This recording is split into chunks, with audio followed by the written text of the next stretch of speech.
اکثر سنایا کرتا ہوں ہندوستان کے فلسفی کے پروفیسر جس نے پیارے آقا علیہ السلام کی تعلیمات سے متاثر ہو کر باضابطہ انگریزی میں ایک کتاب لکھی، محمد the Prophet of Islam۔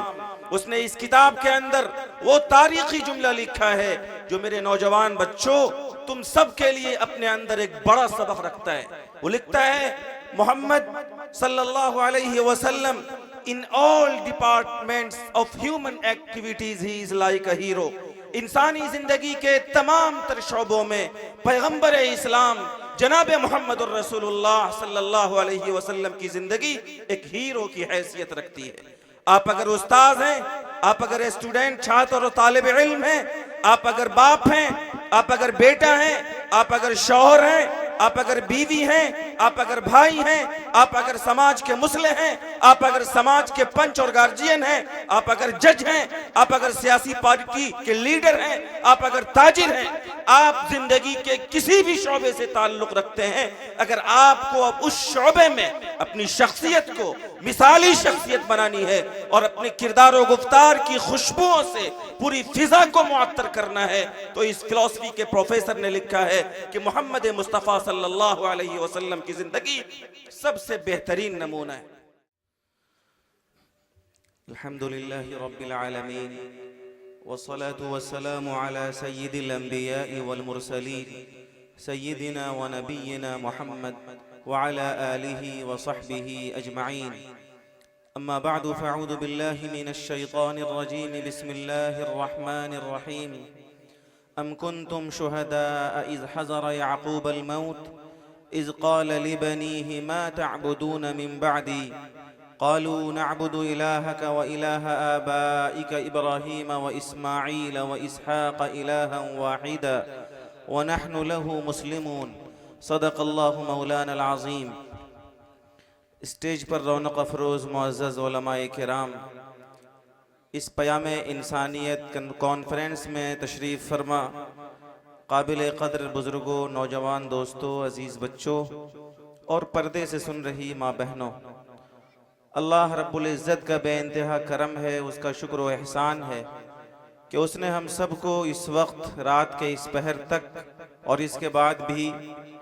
ایک عظیم دینی مجلس میں شرکت کی سعادت بخشی ہے۔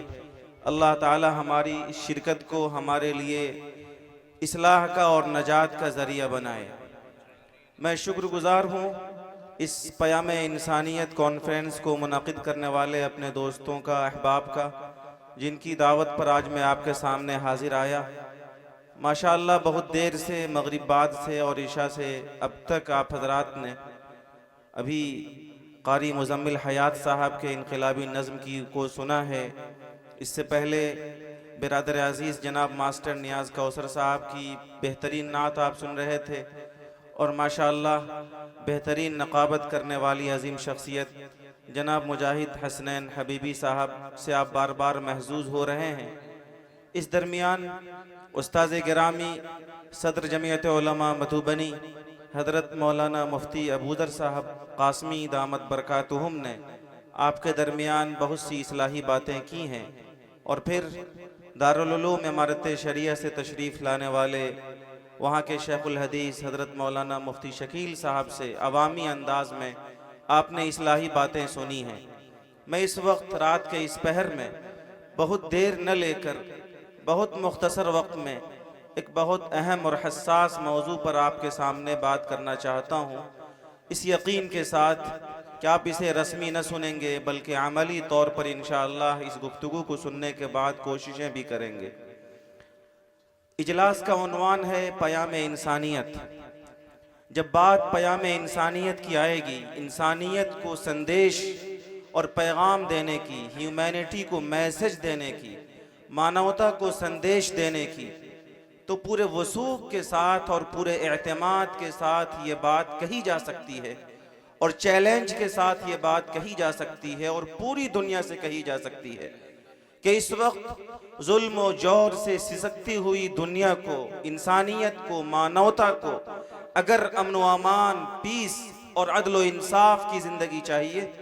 تو صرف ایک راستہ ہے، اور وہ راستہ ہے دامن مصطفیٰ کا، آقا و مولا سرکار دو عالم جناب محمد الرسول اللہ صلی اللہ علیہ وسلم کے دامن میں پناہ لینے کا۔ دنیا کو اس شریعت کے علاوہ،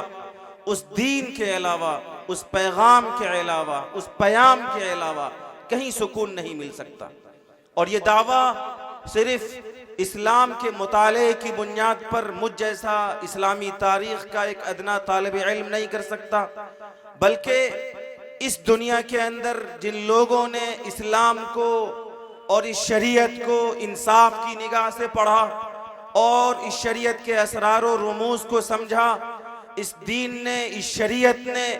انسانیت کو زندگی گزارنے کا جو خوبصورت نظام دیا، مردوں کو جو تعلیمات دی، عورتوں کو جو سبق سکھلائے، غلاموں کو اور آقاؤں کو جو باتیں بتائیں، ان تمام تر تعلیمات کو جس نے انصاف کی نگاہ سے پڑھا ہے، ہر انصاف پسند طبیعت اس نتیجے پر پہنچے گی کہ اس دنیا کو امن و امان اور چین و سکون اگر کسی کی شریعت، کسی کا پیام و پیغام دے سکتی ہے تو وہ صرف اور صرف پیغمبر اسلام جناب محمد الرسول اللہ صلی اللہ علیہ وسلم کی تعلیمات ہے۔ میں اکثر سنایا کرتا ہوں، ہندوستان کے فلسفی کے پروفیسر جس نے پیارے آقا علیہ السلام کی تعلیمات سے متاثر ہو کر باضابطہ انگریزی میں ایک کتاب لکھی، محمد the Prophet of Islam، اس نے اس کتاب کے اندر وہ تاریخی جملہ لکھا ہے جو میرے نوجوان بچوں تم سب کے لیے اپنے اندر ایک بڑا سبق رکھتا ہے۔ وہ لکھتا ہے، محمد صلی اللہ علیہ وسلم in all departments of human activities he is like a hero۔ انسانی زندگی کے تمام تر شعبوں میں پیغمبر اسلام جناب محمد الرسول اللہ صلی اللہ علیہ وسلم کی زندگی ایک ہیرو کی حیثیت رکھتی ہے۔ آپ اگر استاذ ہیں، آپ اگر اسٹوڈنٹ، چھاتر اور طالب علم ہیں، آپ اگر باپ ہیں، آپ اگر بیٹا ہیں، آپ اگر شوہر ہیں، آپ اگر بیوی ہیں، آپ اگر بھائی ہیں، آپ اگر سماج کے مسلح ہیں، آپ اگر سماج کے پنچ اور گارجین ہیں، آپ اگر جج ہیں، آپ اگر سیاسی پارٹی کے لیڈر ہیں، آپ اگر تاجر ہیں، آپ زندگی کے کسی بھی شعبے سے تعلق رکھتے ہیں، اگر آپ کو اب اس شعبے میں اپنی شخصیت کو مثالی شخصیت بنانی ہے اور اپنے کردار و گفتار کی خوشبوؤں سے پوری فضا کو معطر کرنا ہے، تو اس فلسفی کے پروفیسر نے لکھا ہے کہ محمد مصطفیٰ صلی اللہ علیہ وسلم کی زندگی سب سے بہترین نمونہ ہے۔ آج کی دنیا جو نفرتوں سے جھلس رہی ہے، آج کی دنیا جس نے عصبیت کی بنیاد پر کائنات کی اس عظیم ہستی کی شان رسالت میں گستاخی کی ہے، آج کی دنیا جس نے عصبیت کی بنیاد پر یا جہالت کی بنیاد پر یا محمد مصطفیٰ صلی اللہ علیہ وسلم کی سیرت و شریعت کو پڑھے بغیر آقا علیہ السلام پر نازیبہ ٹپنیاں کی ہیں، تبصرے کیے ہیں، کمنٹس کیے ہیں۔ میرا چیلنج ان تمام تعصب پسند لوگوں کے لیے ہے، میرا چیلنج ان تمام نفرت کے پجاریوں کے لیے ہے کہ اگر تم محمد الرسول اللہ صلی اللہ علیہ وسلم کی سنت اور شریعت کو پڑھو گے تو تم بھی وہی بات کہنے پر مجبور ہو جاؤ گے جو مائیکل ہرٹ نے کہا تھا، اور اس نے لکھا تھا کہ اس پوری کائنات کے اندر، اس پوری انسانیت کی تاریخ میں اگر کوئی اس لائق ہے کہ اسے پوری انسانیت کی تاریخ میں سب سے بہترین انسان کا کریڈٹ دیا جائے، اگر کوئی اس پوری ہیومینٹی کی ہسٹری میں کوئی اس لائق ہے کہ آپ اسے نمبر 1 پر رکھیں تو پیغمبر اسلام جناب محمد الرسول اللہ صلی اللہ علیہ وسلم کی ذات گرامی، اور اس نے دی 100 کتاب لکھ کر نمبر 1 پر محمد الرسول اللہ صلی اللہ علیہ وسلم کا نام لکھا، اور اس نے اپنے کتاب کے ٹائٹل پر وہ سنہرے الفاظ لکھے جو بہت سارے ناقدین اور معترضین کے لیے جواب ہے۔ اس نے لکھا ہے کہ اگر میں عیسائی ہو کر، اگر میں سائنٹسٹ ہو کر پوری انسانیت کی تاریخ میں کامیاب ترین انسانوں کی فہرست سازی کر رہا ہوں اور نمبر 1 پر پیغمبر اسلام محمد الرسول اللہ صلی اللہ علیہ وسلم کا نام لکھ رہا ہوں، ہو سکتا ہے دنیا کو حیرت ہوگی، ہو سکتا ہے لوگ اشکال و اعتراضات کریں گے، لیکن لکھا ہے اس نے اسے تمام اشکال کرنے والوں کو، اور آج میں بھی اسی شخص کے دعوے پر تمام اعتراض کرنے والوں کو یہ بات کہتا ہوں, he was the only man who was supremely successful on both the secular and religious level. پوری انسانیت کی تاریخ میں صرف وہی ہے جس نے سیاسی اور مذہبی اور سماجی اور دنیاوی ہر اعتبار سے سب سے زیادہ کامیابی حاصل کی. اس لیے جب پیام انسانیت کی بات آئے گی تو بہت اختصار کے ساتھ یہی بات پوری انسانیت کو کہی جا سکتی ہے. ان لوگوں کو جن کی بیٹیاں محفوظ نہیں, ان لوگوں کو جن کی عورتیں محفوظ نہیں, ان لوگوں کو جن کے نوجوانوں کی آنکھوں میں بے حیائی رچ اور بس گئی ہے, ان لوگوں کو جن کے خیالات گندے ہیں, ان لوگوں کو جو ظلم و ستم سے سسک رہے ہیں, ان لوگوں کو جو ہر طرح کی انارکی کا شکار ہیں, ایسے تمام لوگوں کو یہ کہا جا سکتا ہے کہ اگر تمہیں انسانیت کے لیے کوئی پیام چاہیے, کوئی پیغام چاہیے, تمہیں سماج میں ریولیشن لانے کے لیے, انقلاب اور تبدیلی لانے کے لیے کوئی آئیڈیالوجی چاہیے, تو بس پیغمبر مصطفیٰ جناب محمد الرسول اللہ صلی اللہ علیہ وسلم کے دامن میں پناہ لو. انشاءاللہ تمہاری زندگی چین و سکون کا گہوارہ بن جائے گی. میرے بھائیوں اور میرے بزرگوں, یہ تو عام انسانیت کے لیے پیغام ہے جس کے لیے آپ نے پیام انسانیت کا بینر لگایا ہے, جس کی تفصیل کا یہ وقت نہیں ہے. لیکن جب بات آئے گی پیام مسلمین کی, مسلمانوں کو موجودہ وقت میں پیغام دینے کی, مسلمانان عالم کو موجودہ دور میں جس چیز کی سب سے زیادہ ضرورت ہے اس کی,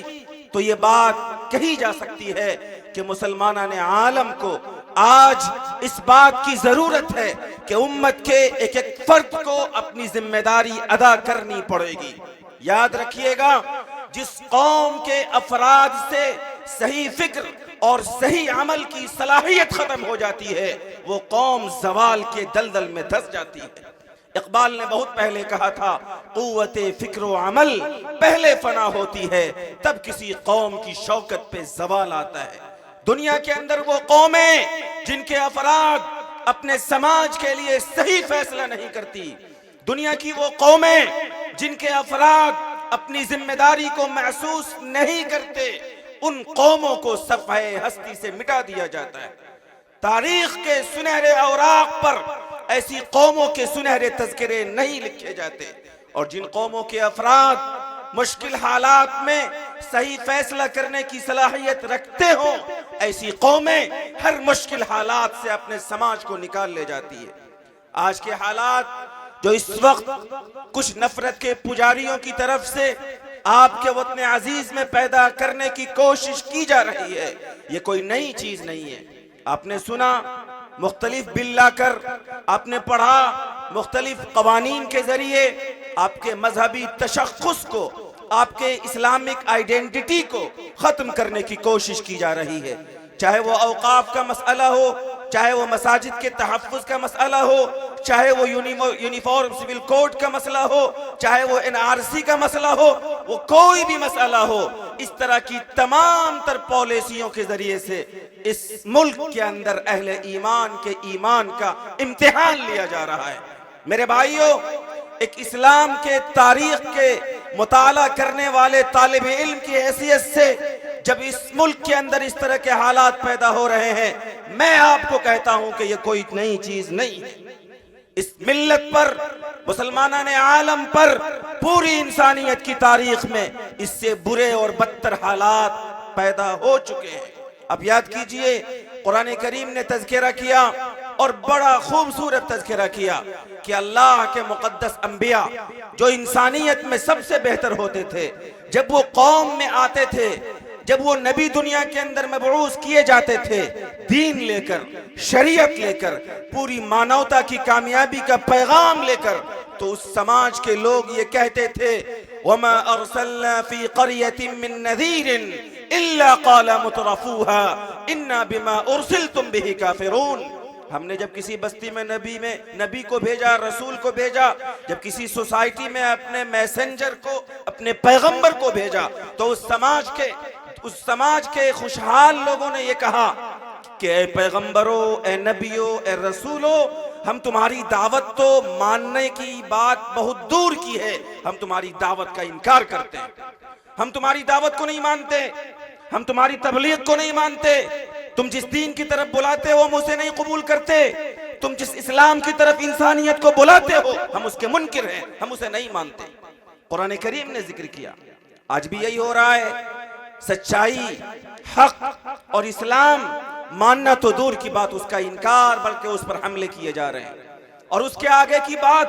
جو قرآن کریم نے نقل کی، وَقَالَ الَّذِينَ كَفَرُوا لِرُسُلِهِمْ لَنُخْرِجَنَّكُمْ مِنْ أَرْضِنَا أَوْ لَتَعُودُنَّ فِي مِلَّتِنَا، کہا تھا رسولوں سے منکروں نے، انکار کرنے والوں نے کہ اے رسولو ہم تمہاری دعوت تو قبول کرنا دور کی بات ہے، سنو اگر تم واپس اپنے باپ دادا کے دین میں نہیں آئے تو ہم تمہیں اپنے وطن سے، اپنے ملک سے، اپنی کنٹری سے باہر کر دیں گے۔ آج بھی وہی کیا جا رہا ہے، کہا جا رہا ہے کہ یہ نعرے لگاؤ، یہ کام کرو، ایسا ویسا نہیں کرو گے تو چلے جاؤ قبرستان یا چلے جاؤ فلاں جگہ۔ میرے بھائیو،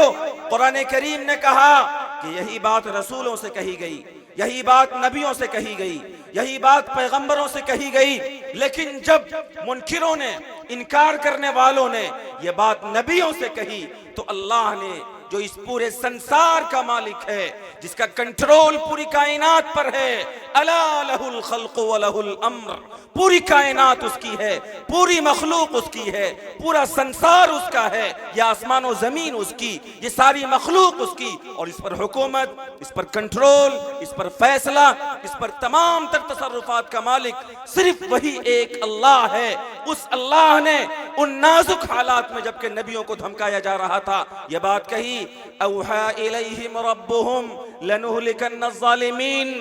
آپ کو ڈرنے کی، گھبرانے کی ضرورت نہیں ہے، ہم ظالموں کو ہلاک کر دیں گے، وَلَنُسْكِنَنَّكُمُ الْأَرْضَ مِن بَعْدِهِمْ، اور ان کو ہلاک کرنے کے بعد اس زمین پر عزت کے ساتھ ہم آپ کو بسائیں گے۔ میرے بھائیو، آج اگر اس طرح کے حالات پیدا کیے جا رہے ہیں غفلت کی بنیاد پر، نفرت کی بنیاد پر، تو آپ محبت کا چراغ لے کر اٹھئے، آپ اسلام کی تعلیمات کو لے کر اٹھئے، آپ دیوانان محمد ہیں، آپ غلامان محمد ہیں۔ امت کے ایک ایک فرد کی وہ ذمہ داری جو حضرت ربعی بن عامر نے بتائی تھی، آپ میں کے ایک ایک شخص کو اس ذمہ داری کو لے کر اٹھنا ہوگا۔ رستم کے دربار میں جب پوچھا گیا کہ اے مسلمانوں تم کیوں آئے ہو،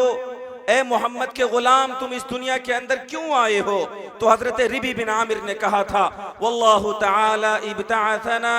لنخرج من شاء من عبادت العباد الى عبادت اللہ وحدہ، اللہ نے ہمیں بھیجا ہے تاکہ ہم پوری انسانیت کو ایک اللہ کی طرف بلائیں، ومن جور الادیان الى عدل الاسلام، اور دنیا کے لوگوں کو جو ظلم و ستم سے سسک رہے ہیں، ایسے ظلم سے مارے ہوئے لوگوں کو اسلام کے عدل و انصاف کی طرف لائیں، ومن ضیق الدنیا الی سعتها، اور دنیا کی تنگی میں مبتلا لوگوں کو اسلام کی اور دنیا کی وسعت کی طرف لائیں۔ یہ پیغام ہم سب کو لے کر اٹھنا ہوگا اور پورے عزم کے ساتھ، پورے حوصلے کے ساتھ ایک فیصلہ کرنا پڑے گا، اور وہ فیصلہ یہ ہے،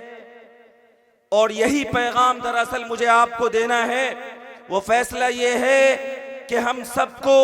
اس وطن عزیز میں دو فیصلے کرنے ہیں۔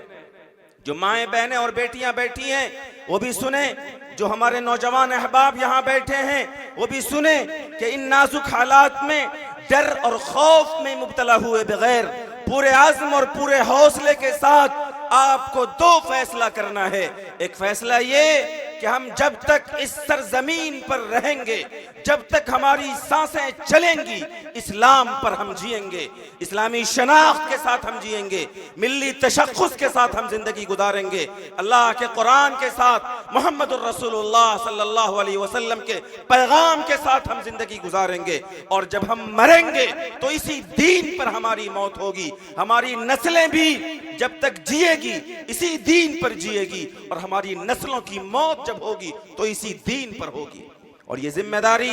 خود قرآن کریم نے ہم سب کو دی ہے۔ میں نے خطبے میں جو آیت پڑھی، اس آیت کے اندر اللہ رب العزت کا پیغام ہے۔ اللہ تعالیٰ نے واقعہ نقل کیا حضرت یعقوب علیہ السلام کی موت کا، اور یہ وہ آیت ہے، یہ وہ عظیم آیت ہے، اور اس عظیم آیت میں وہ اہم پیغام اور وہ بنیادی میسج ہے جس کے بارے میں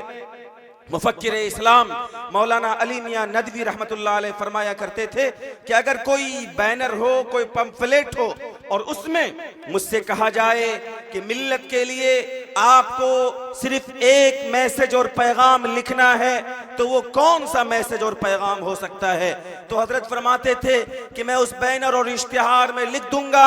ام کنتم شہداء اذ حضر یعقوب الموت اذ قال لبنیہ ما تعبدون من بعدی۔ یہ پیغام قرآن مجید نے نقل کیا۔ اللہ تعالیٰ فرماتے ہیں اے مسلمانوں، اللہ تعالیٰ نے تمہارے لیے ملت ابراہیمی کو، ملت اسلامی کو بطور اسلام، بطور مذہب قبول کر لیا ہے، سلیکٹ کر لیا ہے، پسند کر لیا ہے۔ فَلَا تَمُوتُنَّ إِلَّا وَأَنْتُمْ مُسْلِمُونَ، لہذا اسی اسلام پر جیو اور اسی اسلام پر مرو۔ اور فرمایا کہ جب حضرت یعقوب علیہ السلام کو موت آ رہی تھی تو موت کے وقت پیغمبروں کا وہ گھرانہ جو 3 پشتوں سے نبیوں کا گھرانہ تھا، دادا نبی ہے، باپ نبی ہے، بیٹا نبی ہے، پورا گھرانہ نبیوں کا ہے۔ ذرا سنجیدگی کے ساتھ سنیے گا، کیا ذمہ داری ہے ہماری، کر کیا رہے ہیں ہم، رسپانسبلٹی کیا ہے ہماری، اور دنیا کے اندر کتنے مصروف اور مگن ہو گئے ہیں ہم۔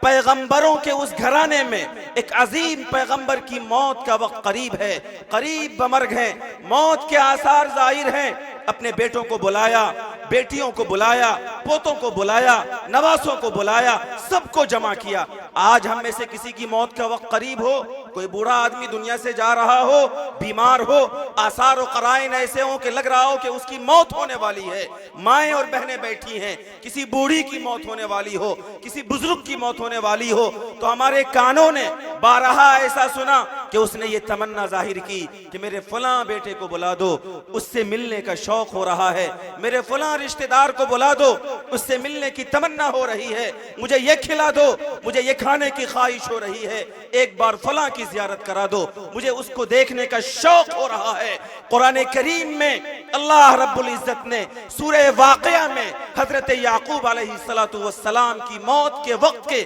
واقعے کو محفوظ کر کے قیامت تک کے تمام مسلمان مردوں کو اور عورتوں کو، اگر وہ مسلمان ہیں، یہ پیغام دیا ہے کہ اے مسلمانوں، اگر تم ملت ابراہیمی پر عمل کرتے ہو، اگر تم ملت ابراہیمی پر چلتے ہو، اگر اسلام تمہارا مذہب ہے تو تم بھی اس پیغام پر عمل کرو جو حضرت یعقوب نے کیا تھا۔ سب کو جمع کیا،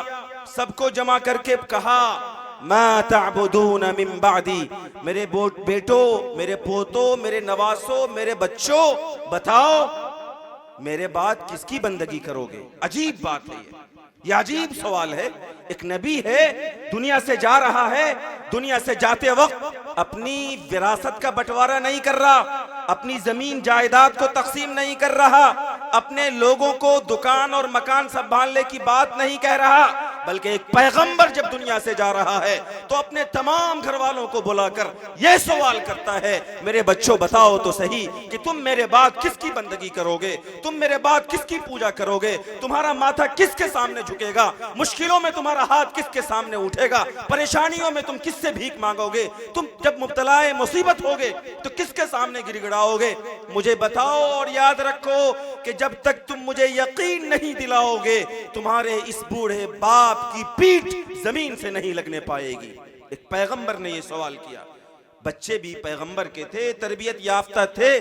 ماں باپ نے، گارجینوں نے، پرکھوں نے پوری زندگی اسے اللہ کی وحدانیت سکھائی، اللہ کی محبت سکھائی، نبی کی رسالت کا مطلب بتایا، اسلام کی سچائی کا مطلب بتایا، اللہ کی شریعت پر عمل کرنے کی بشارتیں اور خوشخبریاں سنائی۔ بچپن سے لڑکپن تک اور لڑکپن سے جوانی اور بڑھاپے تک ماں باپ نے اپنے بچوں کو اسلام کے اعلیٰ سنسکار سکھلائے تو ان بچوں نے بیک زبان کہا نعبد الہک و الہ آبائک ابراہیم و اسماعیل و اسحاق الہا واحدا۔ ابا اطمینان رکھیے، آپ نے پوری زندگی اسی ایک اللہ کی بندگی سکھائی ہے، اسی ایک اللہ سے مانگنا سکھایا ہے، اسی ایک اللہ کے سامنے تڑپنا سکھایا ہے، اسی ایک اللہ کے سامنے گر گڑانا سکھایا ہے۔ آپ کے جانے کے بعد بھی ہم اسی ایک اللہ کی بندگی کریں گے۔ میرے بھائیو، یہ پیغام آج ہم سب کو سمجھنے کی ضرورت ہے۔ آج صورتحال یہ ہے کہ ہماری یہ خواہش ہے کہ ہمارے بچے سیٹل ہو جائیں، ہمارے بچے ویل ایجوکیٹڈ ہو جائیں، ہمارے بچے کسی اچھی تجارت اور بزنس کے بڑے بزنس مین بن جائیں، ہمارے بچے پولیٹیشین بن جائیں، ہمارے بچے دنیا کے کاروبار میں ترقی کر جائیں، خوب کریں۔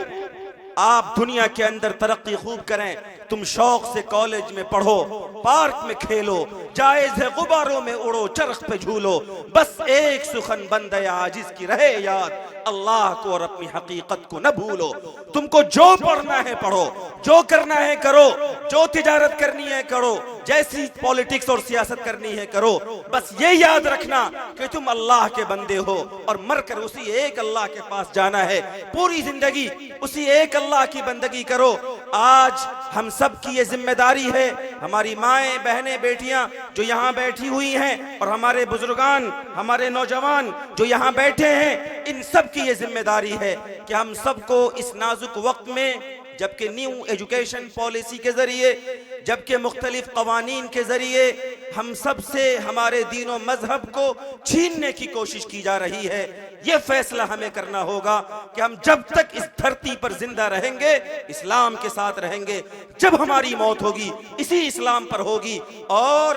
جس طریقے سے اس سچے مذہب پر آپ عمل کرتے ہیں، یہ مائیں اسلام کی متوالی اور دیوانی ہیں، اور اسی اسلام کی محبت میں یہاں رات کے اس پہر تک سرد رات میں بیٹھی ہوئی ہیں۔ ان ماؤں کو بھی یہ چاہیے کہ ان کی کوکھ سے جنم لینے والے بچے اللہ کی اسی شریعت کے پابند بنے۔ ان بزرگوں کو یہ چاہیے کہ اپنے بچوں کو دنیا کے ہر کاروبار اور تجارت کے ساتھ اسلام کا سچا فرما بردار اور اللہ کا مطیع اور فرما بردار بندہ بنائیں۔ لیکن میرے بھائیوں، صرف فیصلہ کرنے سے بات نہیں بنے گی، صرف اپنے بچوں کو اسلام پر قائم رہنے کی وصیت کرنے سے کام نہیں چلے گا، بلکہ ایک دوسرا پیغام جو مجھے دینا ہے وہ یہ کہ ہماری اور ہماری نسلوں کے دین و ایمان کی حفاظت کا جو ذریعہ ہے، اس کا جو سبب ہے، اس کا جو سامان ہے، وہ بھی ہمیں مہیا کرنا ہوگا۔ اگر ہم یہ چاہتے ہیں کہ اسلام کے ساتھ جئیں، ہمارے بچے اللہ کے دین کے ساتھ جئیں، تو اس کا سامان بھی ہمیں کر کے جانا پڑے گا۔ اس کا سامان کیا ہے؟ اس کا سامان یہ ہے کہ وہ ادارے، وہ مکاتب، وہ مراکز، وہ خانقاہیں، وہ جگہیں جہاں پر ہمارے بچوں کے دین و ایمان کی حفاظت کی تعلیم ہوتی ہے، یہ مدرسہ جس کے کیمپس میں آپ بیٹھے ہیں، چندرسین پور، حسین پور کی اس علمی سرزمین پر بہت سارے ایسے مکاتب اور مدارس ہیں، اور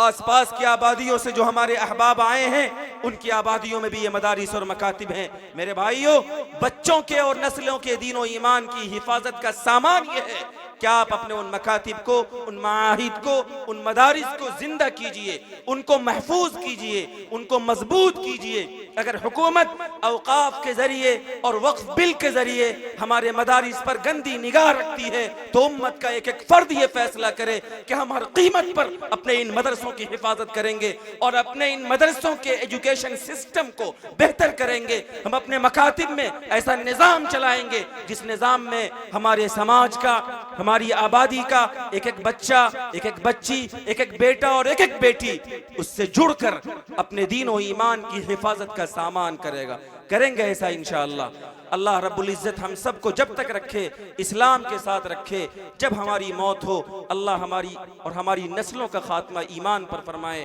اللہ تعالیٰ ان پیغامات پر عمل کی توفیق عطا فرمائے۔ وآخر دعوانا ان الحمدللہ رب العالمین۔